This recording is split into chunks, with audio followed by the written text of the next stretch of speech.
Hello and welcome to 100% Real with Rudy. Today I am putting on a flashback to last year, a podcast I did with Dylan. This one I really liked because it brought in a lot of philosophy and a lot about the human psyche, which a lot of you can resonate with.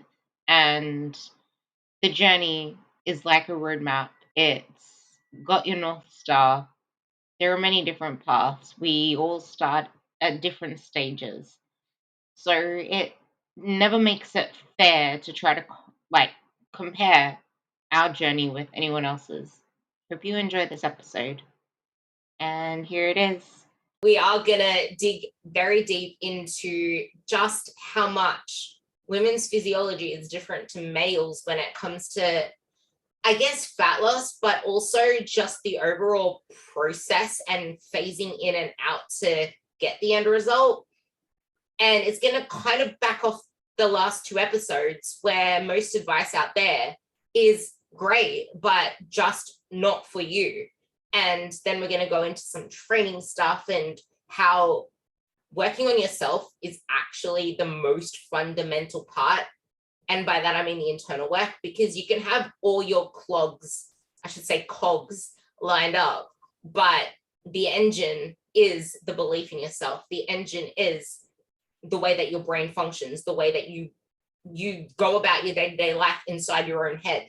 So with that, I'm going to let Dylan take it away and kind of introduce it as more what he usually sees with his female clients when they first come to him, how they are always chasing, I want to lose weight, I want to get leaner, I want to look better, I want to just chasing scale numbers, and how shifting your focus to building muscle and getting stronger is probably the most pivotal part in the whole piece, and then talk about women's physiology inside of that. Sure. So thank you so much for having me on. It's been a while. We've been talking about doing this. I hope it's valuable for the listeners. But I work with, in general, we as an industry work with more women than men, and I think that is proof that women's physiology is a little bit different because there's more need for women to have help. Like a lot of males can accidentally get jacked. 50% of the male population can accidentally kind of just eat somewhat okay and start lifting weights, and they progress really fast. Women, on the other hand, are a lot more susceptible to stressors, and not so much susceptible, but they're susceptible to downregulation issues if they're exposed to too much stress for too long. And we forget that everything is a stress, right? So taking it back to how you kind of introduced the question, anytime I see a lot of, young all the way up to middle-aged females, the goal is usually being wrapped around some kind of nonsense metric like scale weight, clothing size, X amount of pounds lost in X amount of time. That's how the goals are being framed. And we really don't have time to dig into why I think that is. It's societal pushed, and from a young age, it's been being pushed that way for a long time, and we kind of can get an understanding of why that is. It's not super important to me why, to be honest, because it's not anything to do with my job. The whys of how things get there is not really what I focus on. It's how to optimize and help people fix problems once they've already occurred, right? So we're like a middle line of defense, so to speak. But so usually it's always wrapped up around these not really progressible measures of information, and it's usually a lot of work for me to start getting females to think about not to sacrifice the future for the instant present gratification, right? So it's like, okay, you've already dieted 3 times this last year, 2 of them were a failure, and you want to do it again. You want to lose 20 pounds for your wedding in 16 weeks, or whatever this event is that's come up. You start to have to explain to them hey, you need a restoration phase. You need a phase where we like balance out your hormones and let your body chill because you've put it through two stressful situations and they were not successes, obviously, which is why you're here. And that's hard on people psychologically. And we don't, in the industry, we don't take that into account very well, I don't think. That like everything is a stress, right? So whether it's eating in a massive caloric surplus, whether it's eating in a caloric deficit, whether it's training, and then we don't take into account all of our life stress and current situation. And hell, the last 2 years, everyone on earth has pretty much had a different look at the world than they had 2 years prior to that, with the pandemic kind of going on. So there's been a lot of stress, and females are really susceptible to hormone downregulation, metabolic adaptation in a negative sense. And we're seeing a lot of females overtraining and overworking themselves, sort of like that go, go, go mentality, like 6 days a week and then a cardio day, trying to lift weights. And my goal as a coach is to just get people onto ideas that they can progress and follow for very long periods of time. So we'll sit down and it's like, okay, I know you said you could go to the gym 6 days a week, which I don't think is optimal anyway, but even if it was, let's set you at 4 so that we're making sure that the quality of training is high and we're making sure that your body has adequate rest. And we can start there and progress, right? Like I find a lot of people progress from the top down, which is just a mess a lot of the time. You can start very slow, especially if you're not doing much. And especially if you're going from not doing much to having professional help. In my opinion, there's if you start working with a professional, you're just going to see results faster because most people, I mean, I do coach a lot of other coaches and stuff at this point, but most intermediate beginner clients, they don't know how little they actually know, compared to a very skilled coach.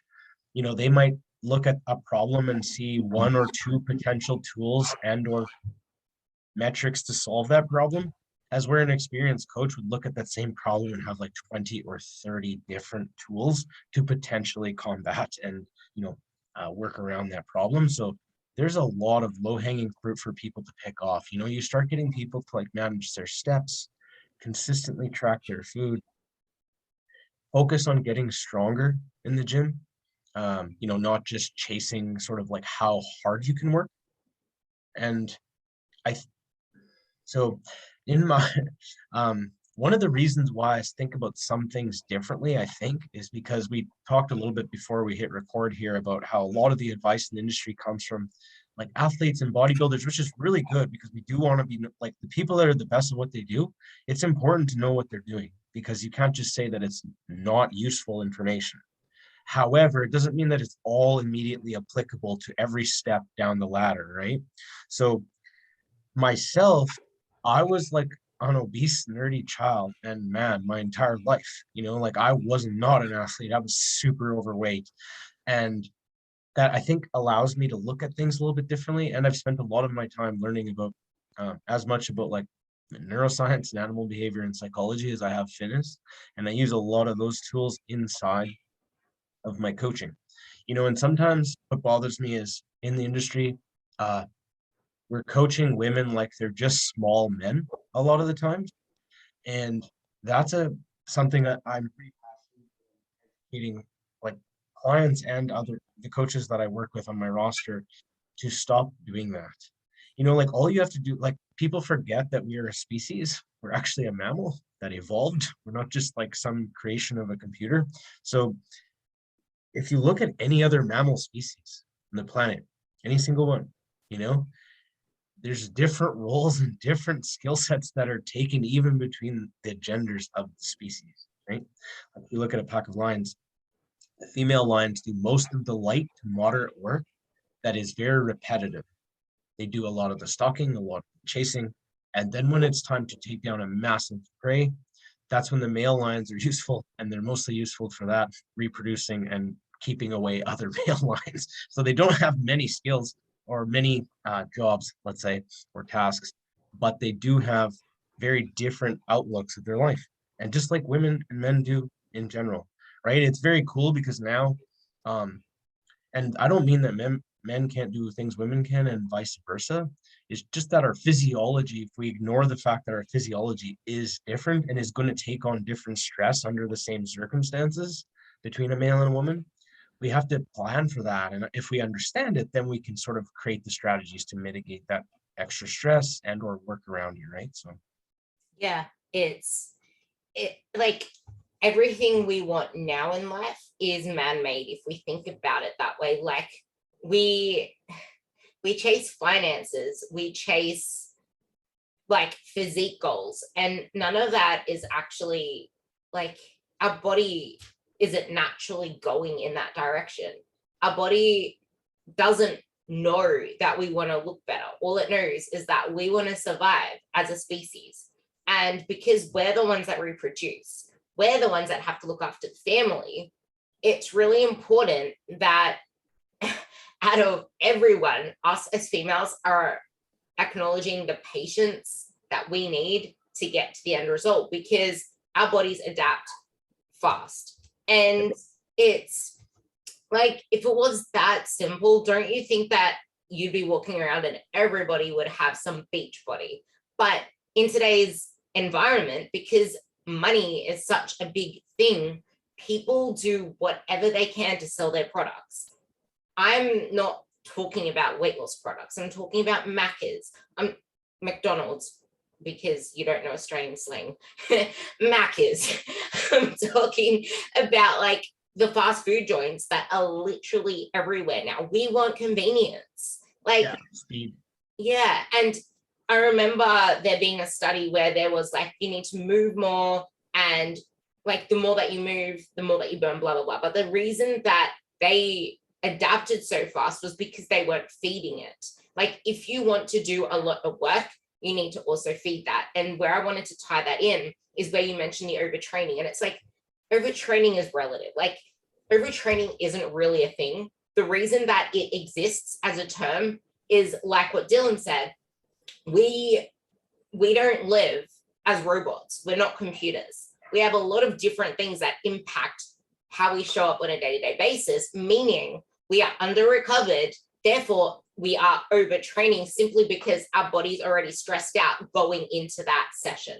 And if we're stressed out going into that session, whatever we train on top of that is typically overtraining for our body, because we just had a lifestyle of whatever we were doing with our jobs, which like we are now doing a lot more as women, which is amazing, but we're still failing to realize that we have evolved as like not as a human race. I'm not talking about like the animal kingdom anymore. I'm talking about we have evolved as a society where women are actually becoming more like men, in terms of we're taking a lot more responsibilities. Like, yeah, in some places, maybe we're not as favorably chosen over men, but the thing is, we are now like a lot further ahead, yet we're still trying to take that domestic role at home. So not only are we overworking in the workplace, but we're overworking in the home environment. And then we want to train on top of that. We want to diet on top of that. Like, that shit is so crucial to keep in mind.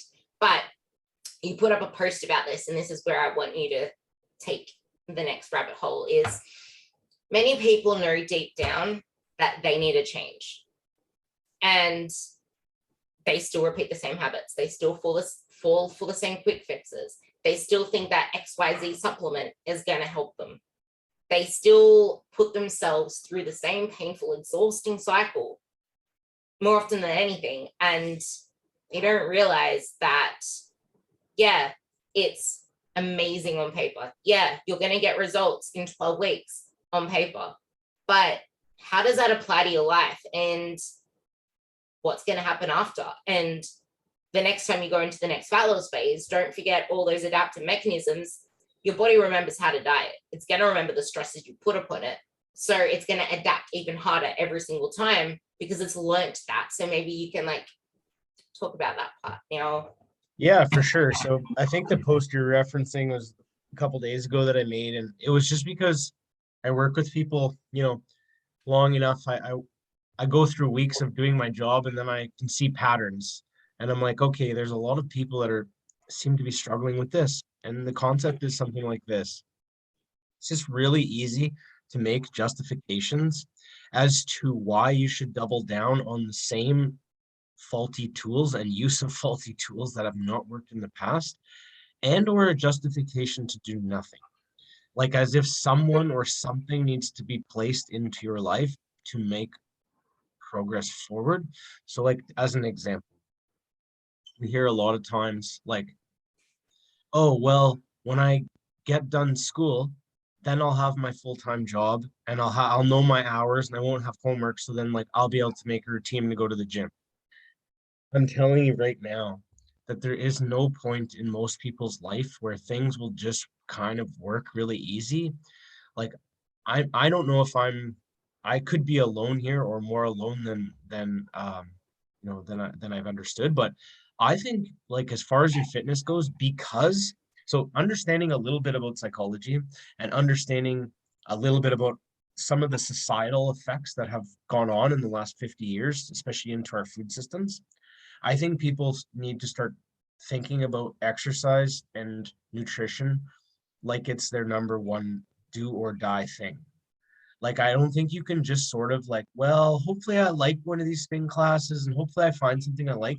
This was something I used to say to people, like, just try something, try some things, and eventually you'll like something. And I find that that was maybe a naive perception as a young person, because I would say that a lot of the people aren't going to, and I'm air quoting this with my fingers here, but like aren't going to like every minute of their exercising. Like obviously there's things we prefer than others, but this has a purpose. Like we've seen it over the last 2 years, and I've been woken up to this, where like our overall health is not good.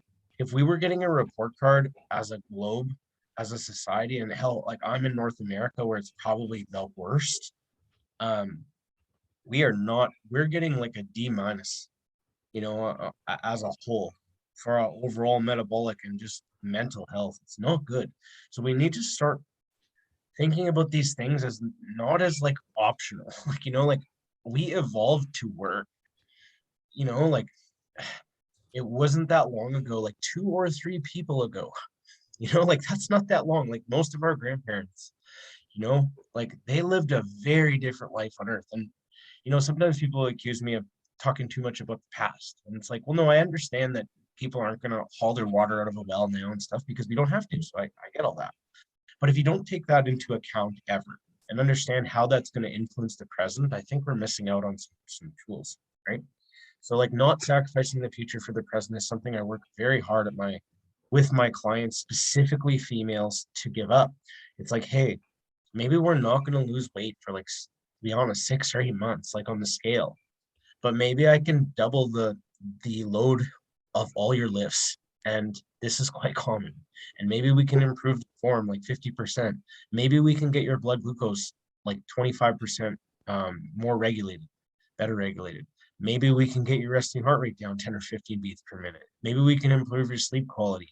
Maybe your cycle won't be so horrendous because it's actually got nutritional support, and all these maybes. And that's why I focus on a lot of those metrics, because knowing a little bit about psychology, I know that people derive most of their positive emotion from moving towards a perceived target of value, not actually getting the thing.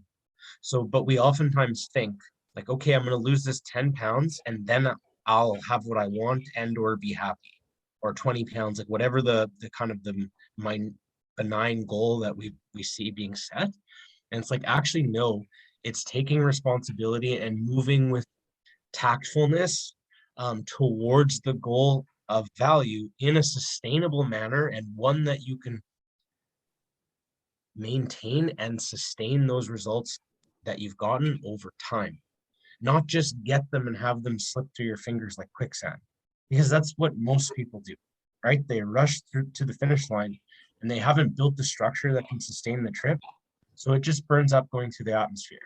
At about 12, 16 weeks, things start to fall apart, whether that's just extreme calories or, under recovery or any of these things that could be a roadblock in someone's journey. And we just need to do better at setting people up for a little bit longer of an expectation. And it's some of the industry's fault. Like I take my own bias in this because like, when I'm posting clients and stuff, I post the clients that get really jacked in 16 or 20 weeks. and I try to share all kinds of cases, and I think I do a pretty good job of that, but like a lot of people don't. And even myself, like I'm not perfect, right? There's a lot of cases, like I have multiple health cases. I work a lot with some metabolic cases, so like SIBO, Hashimoto's, autoimmune diseases. A lot of those people, they work very hard for a year and see almost literally no physical progression because of their health state. And, you know, it's so hard to get people to give up 1 year of like quote unquote losing weight or 8 months to benefit the rest of their life like 10,000 fold. So that's how much we are designed to want instant gratification versus, casting off some of that gratification into the future. It's really hard.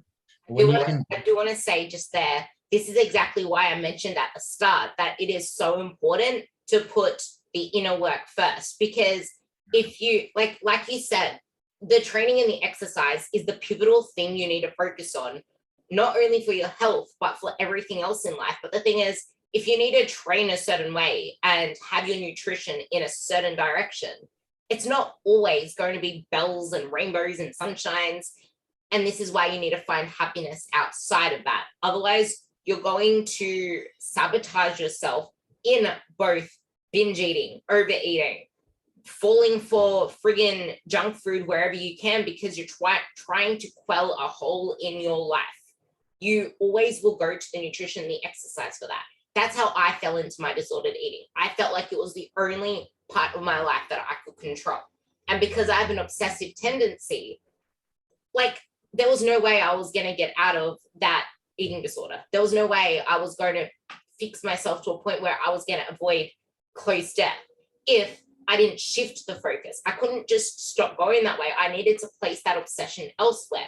So I placed it into the gym, but my focus was on becoming and building my best self, because shifting focus, which, as you know, with psychology, is a lot more powerful than stopping something, than starting something. It's a shift because it's taking something you already know and feel comfortable in and applying some part of that to another area of your life. And like the health part, which is where I'm going to stem back into your train of thought, is you can't optimize your physique or your life or live a long life or expect to not look like one of those, if you're watching the video, one of those old grannies with their hunched over back and then they're frailing with everything. Like you're going to be that person.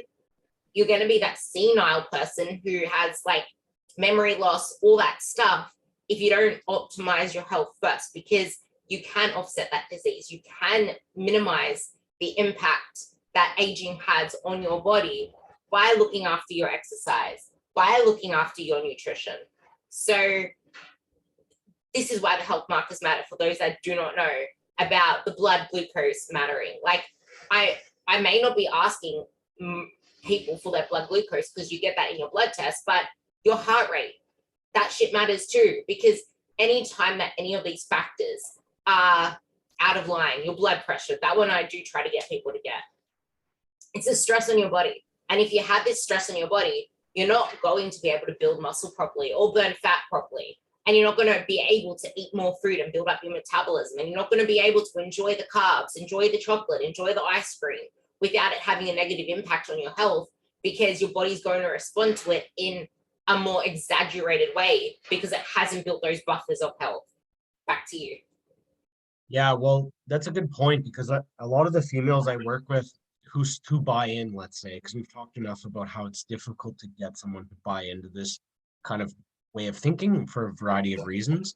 Once they do, because this might be a more effective way to explain it, some of the benefit, like there's so many benefits, like all of a sudden, maybe you're feeding someone properly and they're recovering properly and they figured out how to train with a lot of quality and not just quantity.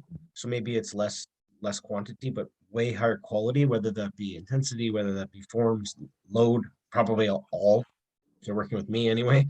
And what that does is it just simply put, it just sort of makes your body adapt, like Ruby said, and does things a little differently. How you how you, how you convert the glucose from the food that you're eating, how you feel, how you sleep, how your cycle is going to, perform for you in a month.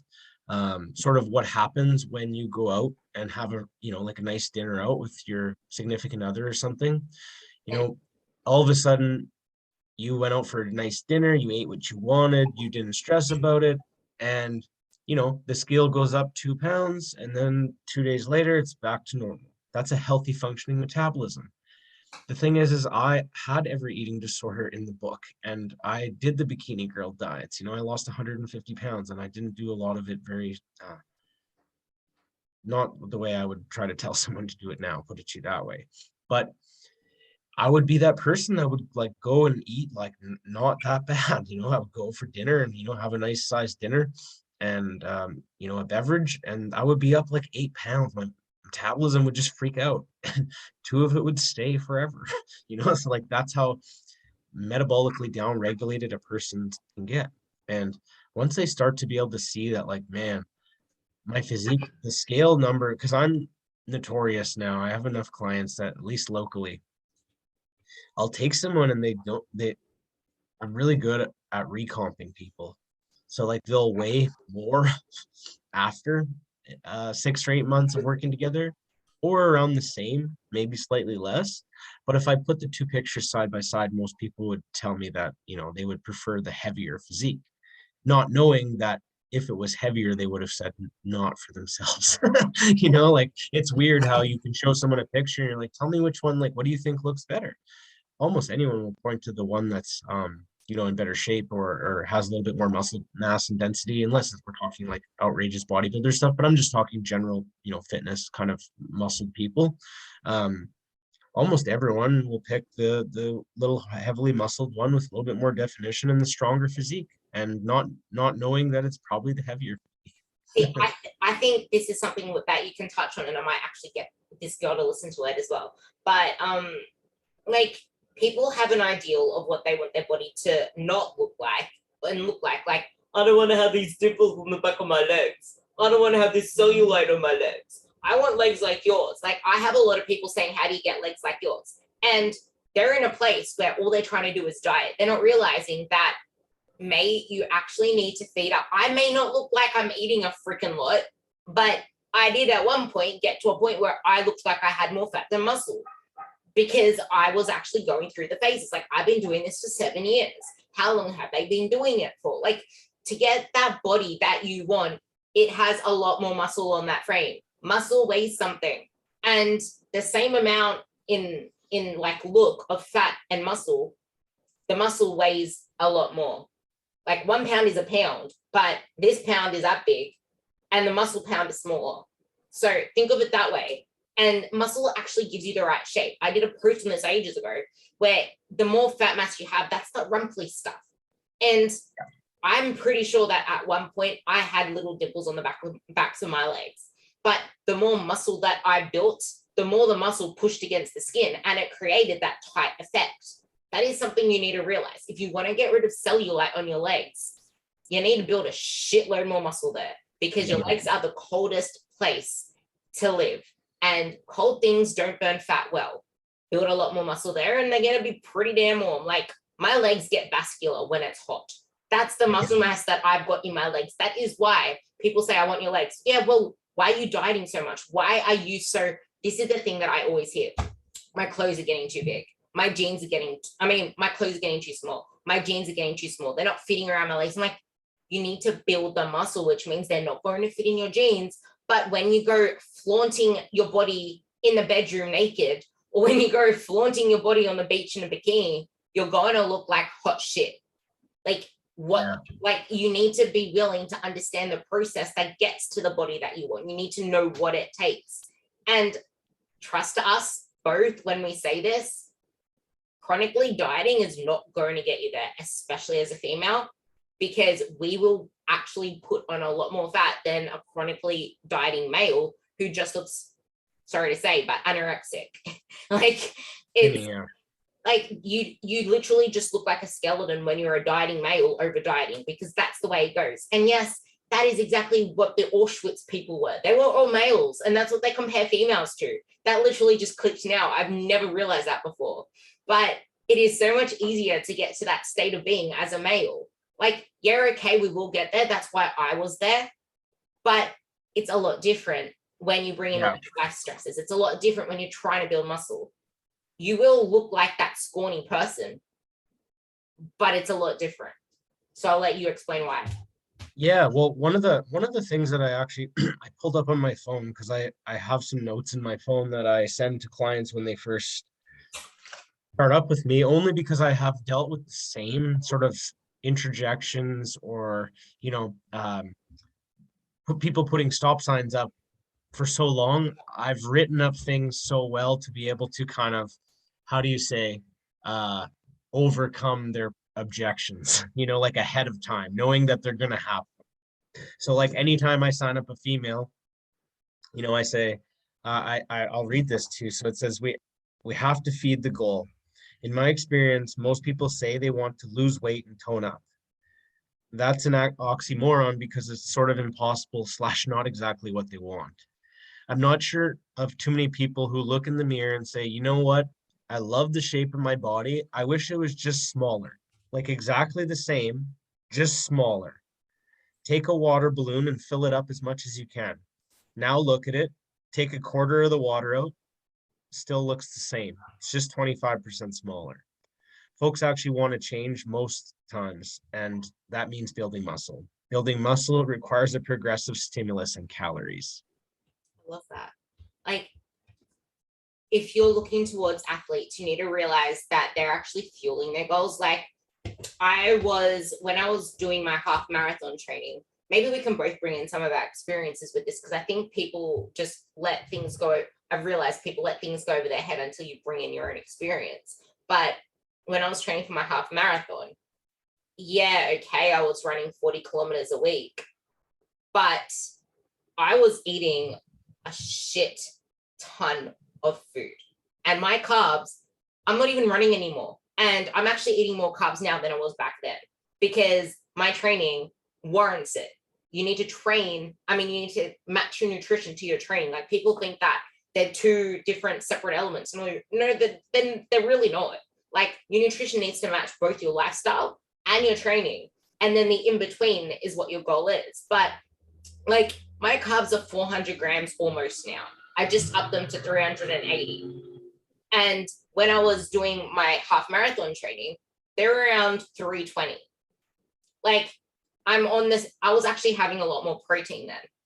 But the thing is, it's like, you go through phases, you go through seasons, and there are, like, yes, I was doing 40 kilometers of running a week, but I was only training in the gym 3 times, and I had to actually have a lot more rest periods in between. And then when I had to taper for my comp, this is just putting the actual, like, comparison, where I actually had to take half a week off to train to actually do that race, because my body had to recover. Like, it's not go all the time. And the same for when I was training for powerlifting. Like, I was going through periods where I had to go really intense, but I couldn't sustain that anymore. So then I had to pull it back. Yet all we can see is people going max effort on social media. So they feel like they need to go max effort on social media. And if you're watching the actual, if you're watching the YouTube of this, I'm just going to quickly flash a photo. So as you can see here, this is when I hated my body the most. That was when my hormones were actually really bloody, like, they were really bad. And that's because I was overtraining. I was under eating. And I'm like, oh, I still need to make weight. Fuck. I'm going to go do some more conditioning. So I was trying to add more and more to my stress load instead of actually doing what I really needed to do. But this is why that messaging is so important, what Dylan said, because our logic, our emotion says, oh shit, I need to make weight. I better do more. I better make sure that I'm eating less. I better actually do this to make sure that everything kind of goes with the rationality of do more, eat less. But that actually got me in a worse place. a very, very bad place. And it wasn't until, like Dylan said, get a coach, it makes the process faster. I got a coach who understood physiology and psychology, told me to double my carbs, freaked the hell out. The scale went up, freaked the hell out, didn't want to up my carbs anymore, but I trusted the process. And my body started leaning up, even though the scale was like 3 kilos heavier. And then it just fluctuated around there. And this is why, Dylan, you said this at the very beginning, and I feel like it's super important. You said not really progressible metrics. Like we think the scale is progressive. But if you think about it, it like for really overweight people, it's progressive in terms of weight loss. And it's so much easier to measure fat going down when you're really overweight. But and by really overweight, I mean like looking pretty obese. Yep. The other spectrum of pretty overweight, not very overweight, it measures progress to a point, but then now you've attached the meaning of success to it. Like, I don't know what's big over there, but like Weight Watchers here and other things that measure your wins by the number on the scale, it's really hard to let that go. It is really hard to let that go. And it's a societal thing where we just focus about some weird number we went away with, like forums. Ladies, how do I lose 10 pounds? Ladies, how do I lose 5 kilos? Like, it's all about a weight metric. And then all of a sudden that's your identity. And then what? It ruined me. It probably ruined you too. I want you to talk about some of your experience too. But what stopped me was I was so used to just seeing the weight around a certain number. I was so used to seeing the weight go down. And then as soon as it came to powerlifting, I just had to make sure that I was in the under 56s class because all I cared about was my wilks and setting the records. Like, I only cared about that instant win because I wanted to set the records there and then. So I sacrificed so much of my health, so much of everything for that. Was it worth it? Yeah, cool. I actually feel like it was because I have my names on the record still. But I had to then go into an intense health phase after, which I found incredibly difficult because my identity was still attached to that freaking 56 on the scale. Like, it's ridiculous because I haven't weighed myself in ages. But like every now and then I'll weigh it just to see like where I'm at, even though it's not accurate if you just weigh yourself randomly, because I probably ate too much bloody salt or some shit the day before. But the thing is, I'm actually sitting without any that photo. I don't even know how much I weighed there, so I won't mention that photo. But I'm not even forcing myself to be around this weight. And the last time I weighed myself, I was 55 kilos. It was grueling for me last time. And now it's so much easier. There's not that pressure. I am eating 1,100 calories. Actually, no, sorry. 1,200 calories more than I was back there. Think about that. Probably even 1,400 calories more. And that was like, this isn't something that happens overnight. I did that that photo was 2018. It's 2021, 2022. Holy shit, I keep getting that wrong. It's 2023 now. Like, that's 8, 9, 10, 11, 12. That's 4 years. 4 years of maintenance, pretty much. Because after 2018, the only fat loss phase that I did was weight loss because I needed to weigh less, but I did want the fat loss for my half marathon. And I lost 4 kilos in 4 weeks because my body responded like that. And I was eating 2,300 calories, not 1,300 calories. So I'll let you kind of bring in. I'd like to add to this a little bit. So, because personally, I had a different experience where I was just about 300 pounds and I'm only 5'6". So I was severely obese. I was like 50+% body fat most of my life. And I went from, talk about metabolic adaptation. So I went from 300 pounds to 141 pounds in one go, right to the stage. So from obese, right to a physique competition where I got absolutely dead last. And I told myself that entire time, well, I just want to do it. I just want to do it for myself. First off, if you have a goal, a physique goal. I think those are awesome. I think tying them to a fitness competition is really stupid because I don't care what anyone says. Getting, at least in my position, having the best physique that I had ever dreamed of having, actually, and couldn't even actually quite imagine being, I was small and skinny, but I wasn't obese. I was shredded. And to get dead last, it's like, well, now I've attached all of my worth to that work, and that come down from the 300 to the smaller version of me. And that was still dead last in front. You know what I mean? So like that hurt me mentally. It took me some time. So then of course you want to double down on the same faulty tools, right? So just less and less.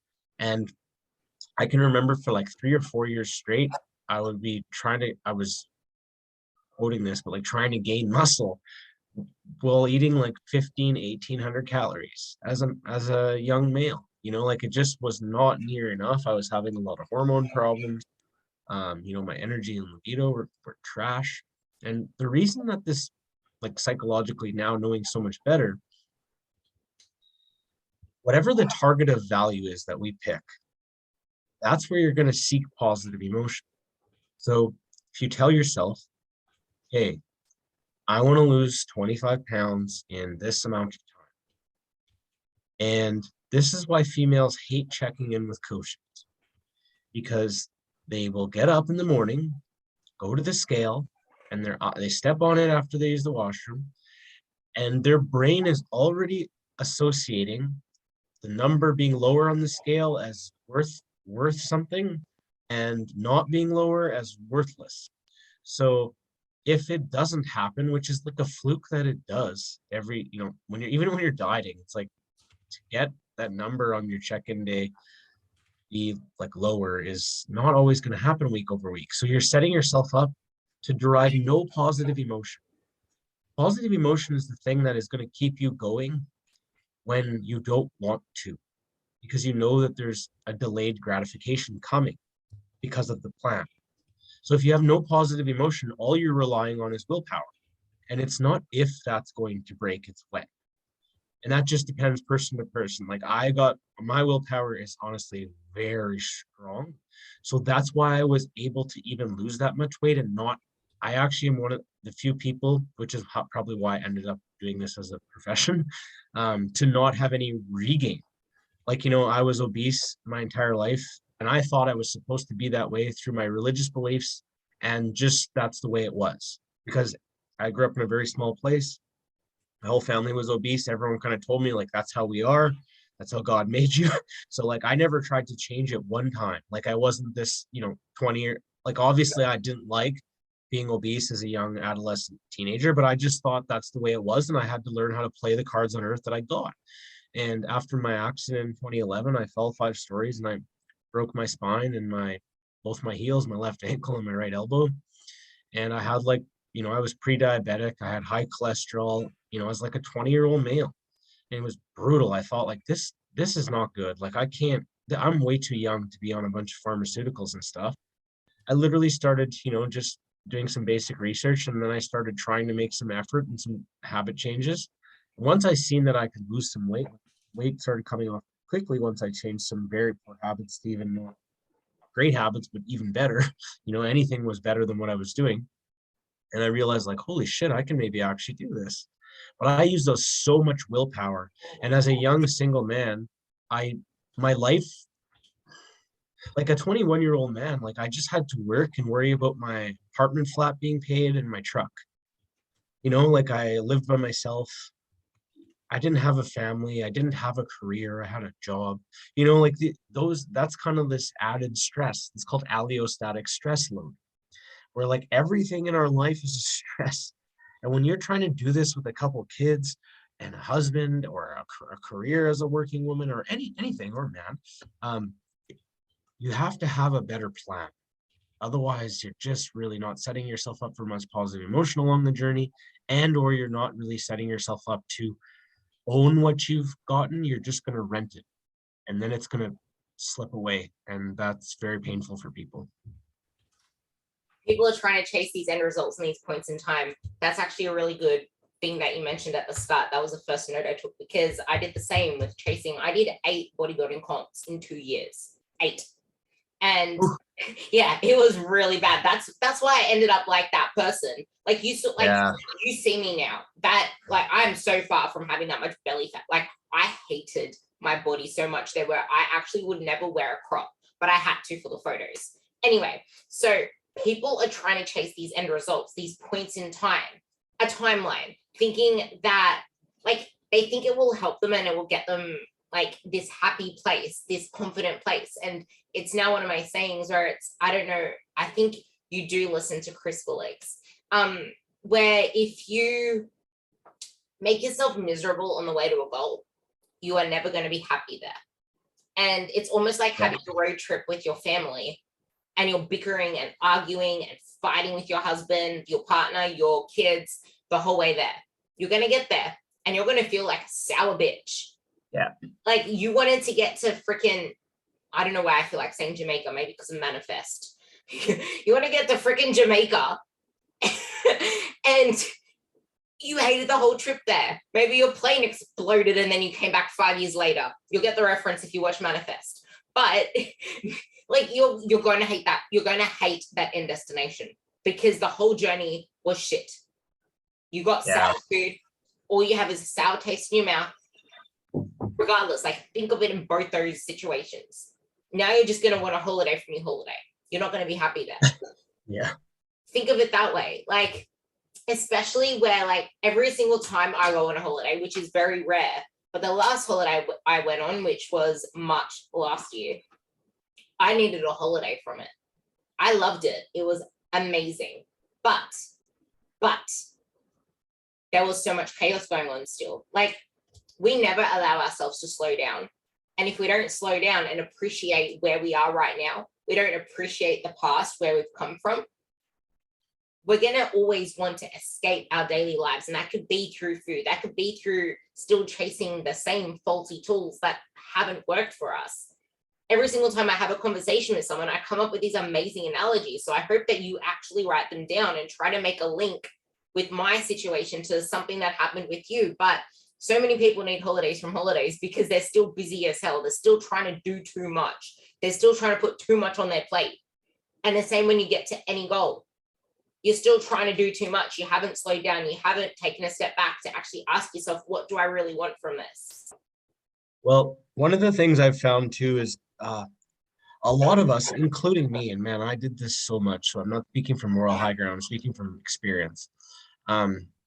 We don't realize how useless we actually are and how little we actually know.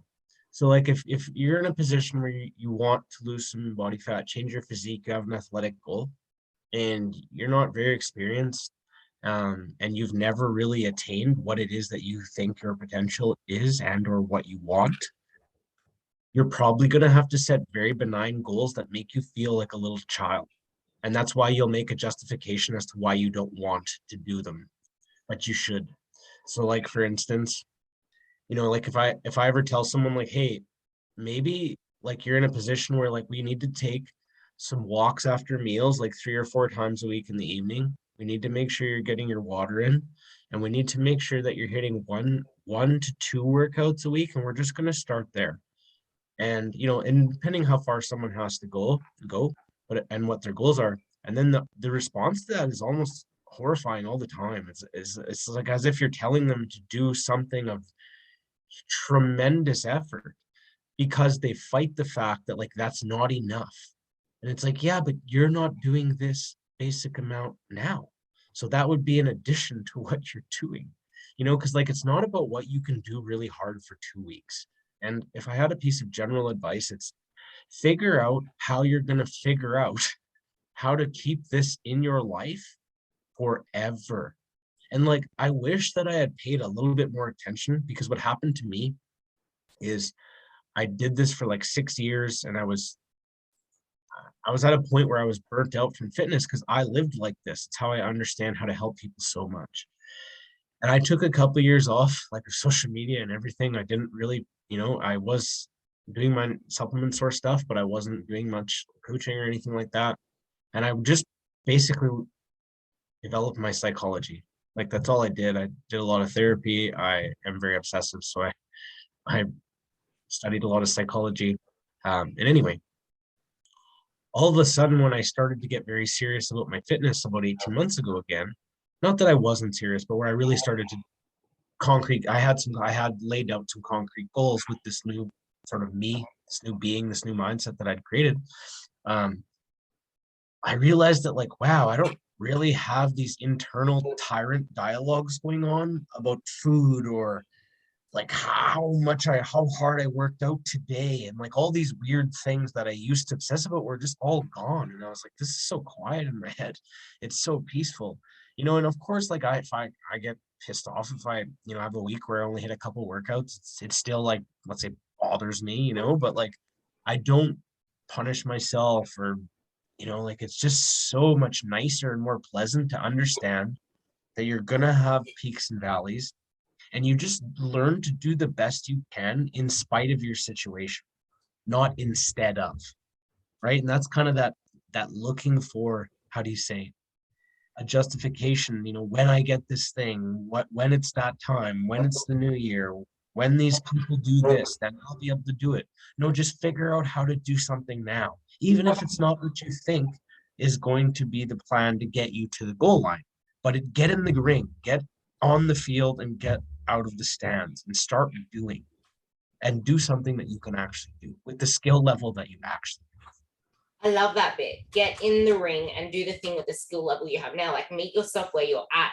And it's like, I already talked about this in the other two podcasts, so I won't mention it again, except the fact that just because you're starting something doesn't mean that you have to do everything all at once, because you're going to achieve nothing. It's actually like, even though you think you're aiming at to get everything done, you're actually aiming at nothing, because you realistically cannot aim at everything. It is not like, it's not in our human nature to overhaul our whole lives like that. And that's the thing, like, we need to stop justifying the stories that are not serving us. And I was trying to think of whose page I saw it on, but there was something floating around saying sometimes actually eating a little bit more and doing a little bit less, resting a little bit more, even though it seems really simple, it's actually the hardest thing to do, because it challenges our identity and it challenges our psyche. But that's the thing, like, it's because we're so now focused as humans, we don't realize that no place we're in right now is permanent. It's almost like when we're feeling depressed, not actual depression, but when we're feeling depressed or sad or anxious or whatever it is, we get so overwhelmed about that thing, and like it's the end of the world, because we don't see that there's an out. We don't see that the light's going to come up the next day. Like, I used to get so worked up about this to the point where I couldn't sleep at night, because I used to have the worst anxiety in the world. I still suffer anxiety, but it's nothing like that, because I'm always like, nah, brain dump. If I'm stressed, I know from however many days I've been living on this earth, as soon as the sun comes up, I feel so much better after a good sleep. Everything centers around that sleep. If I have a shitty sleep, that's not going to change the day before. So brain dump, make sure that you have a good quality sleep, because you will always feel better in the morning, and it's always a fresh chance to rewrite that story and stop justifying the same bullshit, because we do have peaks and valleys. But if you spend too much time living in the valley, and by that I mean mentally living in the valley, because you could be up here, but you're still mentally down here, all you're going to know is failure. And that's not giving you any, like you said, with the just getting started, just get your foot in the door. You need to give yourself that confidence that you can do the thing, because most of us, this is the most important part, because most of us have done shit that doesn't work, that doesn't stick, that makes us feel like failures, like we can't do anything, like we're useless, like we always get in shitty relationships, whatever it is. All we can see is that failure, that we don't think we can do it again. So I wanted, like, that willpower thing. When I started running, it was because I hate running. And I remember listening to this neuroscience, Andrew Huberman, saying you need to reward the process. So every time I ran around the same block to get my kilometers in, I'm like, nah, I just got another corner to do and another corner to do and one more corner, and then I've done another kilometer. And then I just need to do that 3 more times. And then I do it, and I'm like, then now it's 2 more times. You need to reward the process, and you need to make the next action step something that you're looking forward to. Because if you're just looking over here, It's not much like, you know, the psychology of this, so maybe you can bring that into what you want to bring into next. But holy shit, I can actually do that is the thing you want to aim for. And if you're going to start your first stride sky high, you're never going to reach it, and you're never going to say, holy shit, I can actually do that. So Yeah, that's why it's super important, you know, using your analogy. If you had set the target on 10 blocks at the corner, and then another 10 blocks, and then another 10 blocks, and another 10, by the time you got halfway through, your brain would start to think like, fuck, I'm really tired. This is sucky. You know, like you would get through 5 and there's no positive emotion there because you're just using willpower. There's no, I want to break this down into an evolutionary analogy because it helps people understand it. And because we have very good instincts that we've learned not to trust, which is weird to me. But like, if we went back a little bit of time and you and I were having to hunt for our food and or forage, because we can, you know, vegans want their place in the map too. So like, and or forage. So let's just use for this analogy that we went out on a hunt, we had injured an animal and we found a blood trail. And then we came to a fork in the road, and one trail we could see some blood dots going down, and the other trail had nothing. And you and I were standing there deciding what to do. If you told me, hey, you know what? I'm going to take this trail with no blood because I feel like that's going to work. Both of us, our psyches would be screaming at us internally because there's no positive emotion. We could be dead tired, not have eaten for 3 days. And when we see that blood trail, we will get an instant serotonin and dopamine spike, which will provide some norepinephrine, which will continue us to walk through the dreaded snow because we know that there's probably a chance we're going to get to eat. And the bigger the goal, or the bigger the consequence if you don't attain the goal, the more positive emotion you're going to derive. So lastly, when you don't set up your positioning to your current skill set, you never derive that chemical positive emotion because you'd never hit those markers, as Ruby said. So it's very, very important to strategize your way to, that's why I tell my clients I'm building you guys a map, and everyone's map is different. And how you follow that and what it's going to attain and what mountainous terrain you're going to come through. And I try to tell people there isn't a rosy path. There's paths of snakes and there's paths of crocodiles, and we're always going to have these things and hurdles, and life's going to come up. So that's why it's super important to learn to amalgamate your fitness and nutrition goals the best you can into the lifestyle you have now, understanding that as your lifestyle changes, your fitness regimens may have to change. And that's why we can't live and die by the sword. You know, where people will say like, okay, I go to the gym on at 3 o'clock every day. And then maybe they do that really well. But then all of a sudden they get a job where they're working nights. And then they still try to keep that same structure and everything falls apart. Well, you need to re-aim. The map is no longer clear and the target is no longer clear for us to walk towards. So that's when you need to do a re-aim, right? So you made a lot of good points there. It's one of the things that's the hardest to get people to focus on. Honestly, it's super hard. But I tell people all the time, especially dealing with anxiety, I help so many people conquer minor anxiety by gradual exposure to the things that they don't want to do. So like, for instance, a lot of the reason I get good buy-in and good retention with my clients. So like, for instance, I do all of my exercise training, like form analysis videos. I do that in a group setting. So you have to put yourself out there in front of a bunch of other people showing your exercises, even when you're only I don't care if you've only been exercising for 2 weeks.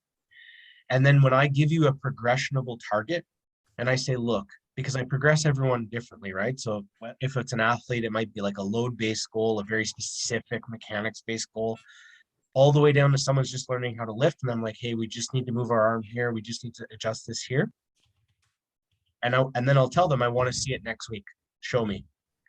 Well, next week, if you come back and you say, I didn't do it, and or I repeated the same mistakes over again, you have to showcase that to an entire culture of people. And that makes people buy in and stay on their shit because it becomes important. And there's a reason. So I tell them, if you handle your daily stressors You don't have to stress about the future. People stress about the future because most of the time they've abdicated responsibility for the things they know they should be doing, and they're not doing it. You know, like if you know you have to get your taxes done and you've known for a month, and I don't know how you guys do your taxes there, but I'm assuming there's some kind of tax procedure. And that stresses everyone out because no one likes dealing with the government. Especially your guys' government, from what I understand of it recently. but anyway, you know, that's something that's like in the back of your mind, and then you keep procrastinating. You put that off, and you do that with getting change in your car, and you do that with your fitness, and you do it with getting your groceries, and you do it with, you know, some of the maybe the other kind of like psychological and or educational goals you have. You do it with the job that you have, just doing the bare minimum at work instead of trying to figure out how to become the best, most valuable person there so you're rewarded for it. Well, if you start to handle those things, that transcends into people's life. And that transcendence effect, you brought it up a little earlier, where like that's how you can take things that skills you've learned that maybe you learned in the gym, maybe you learned them in learning nutrition, maybe you learned it in university, and you can put that into your family. You can put that into your job. These skills diverge into all areas of your life, and the roots take hold of it because you realize like, holy shit, look at, I never imagined that I could get in the gym and do XYZ things. And over a month, I took baby steps and I did it. Imagine what I would do at work if I took the same work ethic and drive and drove it into my career. All of a sudden you start telling people, you know, like, hey, be the first one to show up at work. When there's extra work, don't complain, do it. When your coworkers aren't doing their work, you should be happy. That's an opportunity to eat their lunch. I've literally gotten by in life with no education, no formal education, and done okay for myself with this exact work ethic. That's the difference, right? And when that starts to happen, people's lives change very rapidly. All of a sudden their home life is better, their sleep is better, their libido is better, their training better, and it's just a check and balance of dominoes.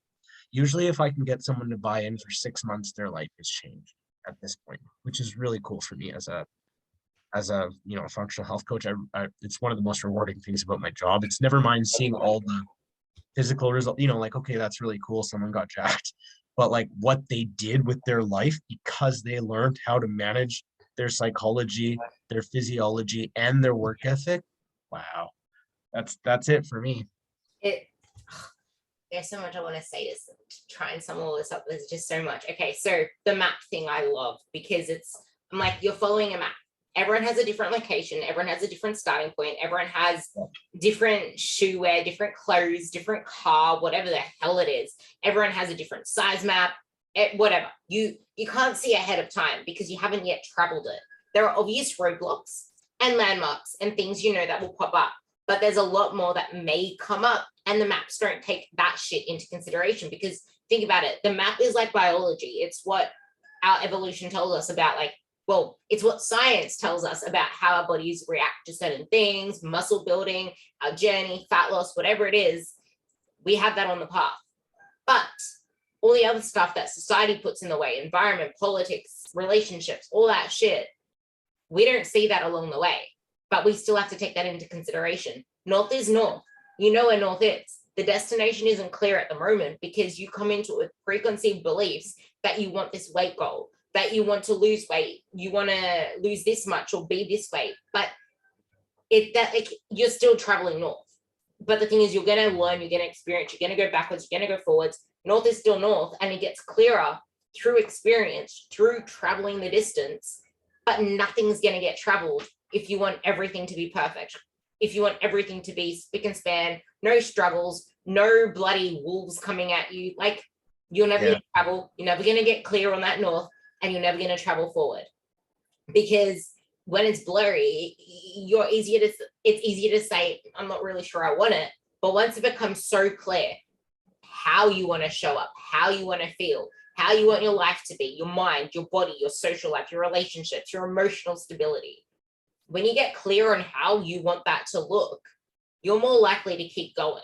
And it's taken me 5 years to get to that place, maybe 6, because it's only really the last year and now this year where I I might hate my training sessions because they freaking grill me now to the point where it's like, who does 15 reps each leg on a freaking Bulgarian split squat with a 3-second pause in the bottom? Like, who does that shit? And then you do 20 reps on a bloody leg press with a 5-second eccentric. Who does that shit? Like, I just had to have a rant. That's the worst. Is like, I hate it, but I do it, and I look forward to every single gym session. Hate it in the moment, but I look forward to every single one because I love how I feel after it. I'm the person that doesn't quit, the person that doesn't give up. I'm the person that cares about putting myself first for that 1 hour, 4 times a week, maybe 90 minutes if it takes me that long to recover from those freaking Bulgarians. But the point is, when you get so clear on your process, your direction, the person you are becoming, and how it makes you feel inside and how it's impacting other areas of your life and how you're showing up, you don't need willpower. You don't need motivation.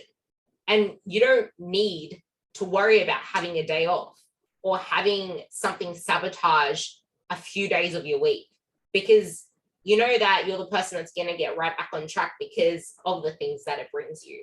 And this is why I want you to sum it up with confidence, and why confidence is so important, because I know so many girls that fail over and over again because they're never confident to put themselves out there. They're never confident enough to just do the thing. They end up in toxic relationships, toxic jobs. They put themselves into jobs that they're probably overqualified for, or that they shoot low because they're not confident that they can actually get up here. Like, confidence. I want you to talk about that. That's a really good point. So we do this a lot, like through the human species, and the gender female does it more. And I've dissected this idea a lot. We'd have to get here 2 more hours to really get to the bottom of this, but I've pulled this idea apart so many times because I would ask myself questions like, how come everyone seems like so hell-bent on, getting instantaneous results? And how come people will do the same diet strategy that failed 3 times? And we talked about this beginning. There's some food system stuff, there's instant gratification society stuff, but deep down underneath all of that, at the bedrock, what I think it is it becomes really easy to justify quitting. And if you don't have any self-confidence, that's a scapegoat you'll be looking for automatically. Because something like this, if you said to me right now, hey, Dylan, I have a goal. I want to beat my old powerlifting record, let's say. And you say, here's what I'm going to do. I've hired a top powerlifting coach. We've got my nutrition dialed. We've got my supplements dialed. We've got, I know how to train. We're going to try and progress using this method of overload over 24 weeks. And you have a very clear plan that's going to have bumps in the road because you are not a robot, you're a human being, but you have a clear plan that looks like it's probably going to get you to what you want if things semi-work out the way we want. Now, if you said to me, and then you told everybody that, so to take that next step further, you told everyone, you showed everyone, it's like, holy fuck, okay, you got a plan there. And, if you follow through on that, you probably end up where you got to go. Versus if you just told everyone, I think I'm going to beat my old powerlifting records. I'm just going to go to the gym and do random workouts, and hopefully I end up stronger. And then when you get to the end of that, you just kind of tell everyone, it didn't work out. And it's really easy just to brush off because the full responsibility was actually never taken. And I think that stems, the point of that, even bringing that up, is from a lack of confidence. And how you build confidence is repetition and proving to yourself that you can do something that you thought was scary and or challenged you. But you're gonna have to start smaller than what you think, because you're way more useless than what you think. And I don't mean that in a degrading way at all. I mean it with a lot of care. I mean, if you've struggled with your weight for a long time, it's like you have no skills, you have nothing. If you have children, or have you ever been around children or a puppy, that's you. When a puppy is trying to be trained to go outside and you're like, why the fuck don't you just go outside? I told you 5 times now. I just went through raising a puppy. I still am. So, you feel like, but to him, it's like he's literally never seen outside, like, or never done XYZ pattern that you're expecting, not once, never seen it, never lived it. How would he know? It takes way more effort. It's repetition. They have an accident, you say, okay, no, you got to do it like this. You do it again, you do it again, you do it again. And then hopefully 8 months later, you've gotten some more skills to be able to take on a little bit more and a little bit more. And that's how you build up your confidence. And in fact, you ruin your confidence every time we try and, like you said, step up 5 steps at a time and fall all the way back down to the bottom. That hurts like hell. And it's really hard to get up again. And if you do that, especially 5 or 6 times, which is why we run into women who are like absolutely hopeless. Like they're completely shattered, especially health cases that haven't been looked after properly. So there's a client issue in these cases. And then there's also like a professional issue where no one's had the skill set to actually help their physiological problems. Man, they are really beat up because they've probably tried 5 or 6 different times, raw to get fired up and use a bunch of motivation just to end up right back or worse than where they started. Like human beings don't thrive in that, like if you went to work every day and something got screwed up every time, for a month straight, it would be hard to keep going after a while. This is exactly what happens to people in their fitness, where it becomes a job or a chore or something that they have to do instead of looking forward to the challenges it presents and expecting the adaptations to take place. This is why it's so important to not only have a coach that actually cares, but to have patience. And like you said, stop sacrificing the future for the now, because you're going to have to realize that if you are feeling in that place and you've tried all the things, you need to slow down a little and allow yourself to build the confidence in the small steps and to restore where you are at now, because you can't really move forward without that. And you can't really move, like, you can't fix any problem with the same mindset and approach that caused it. It's the most like that's so well known, yet people still try to do it. And this is why confidence is so important. As a wrap up of everything, I think the biggest thing is awareness and being aware of where you currently at and where you are moving. Because if you are not aware of your own faults, if you are not aware of your own repetitive actions and the way you're using the tools, like I had someone say to me that they wish they never dieted because now that's the only way they see it. I'm like, well, actually, no, dieting is the most positive thing in the world because it allows you to actually be healthier and be fitter, but it's the way that you're using the tool. Like, stop seeing dieting as restrictive. If you stop seeing it in that way and using it the wrong way, it's not a bad tool. You're just like, the meaning that nothing has a meaning until you give it one. So being aware of what meaning you give things, what are you willing to do to get to where you want to be? Because sometimes what you're willing to do, you think is everything, but you need to actually be willing to slow down. Because everyone asks the question, what are you willing to do to get your results? Oh, I'll do everything. Yeah. Okay, cool. You'll do everything. Let's start small. That's everything. Like, sometimes everything means the very first step. Yeah, one of my mentors once said to me too, doing whatever it takes means the shit you don't want to do also. So that means, like, if it's time for a restore phase and you have amenorrhea as a female and you have some hormonal physiological issues, it's not time to worry. It's not dying time.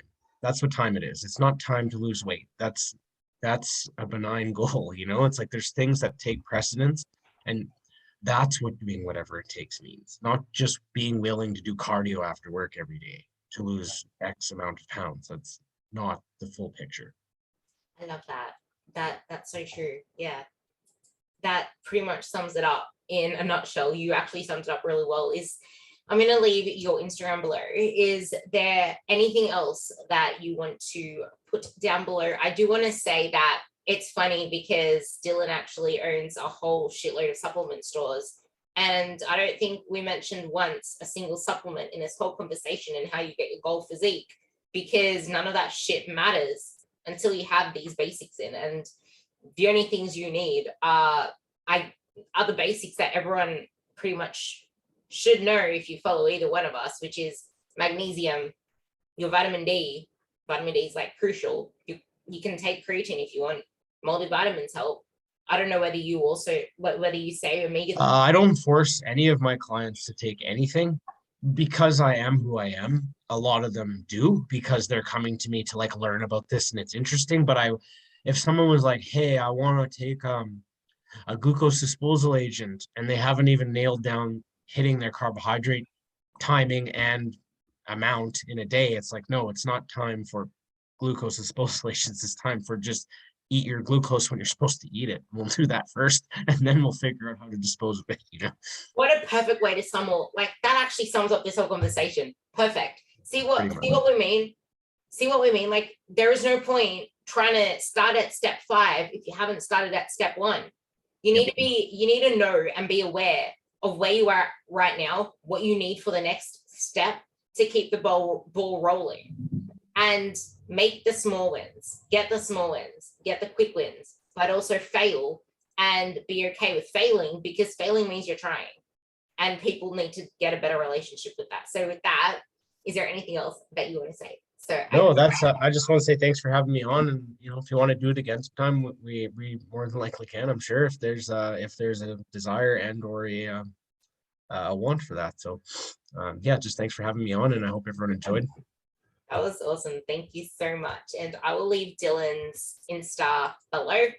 Don't forget to give this a little 5-star rating, because Spotify also has it now, and share it with anyone who you think will benefit. Thank you.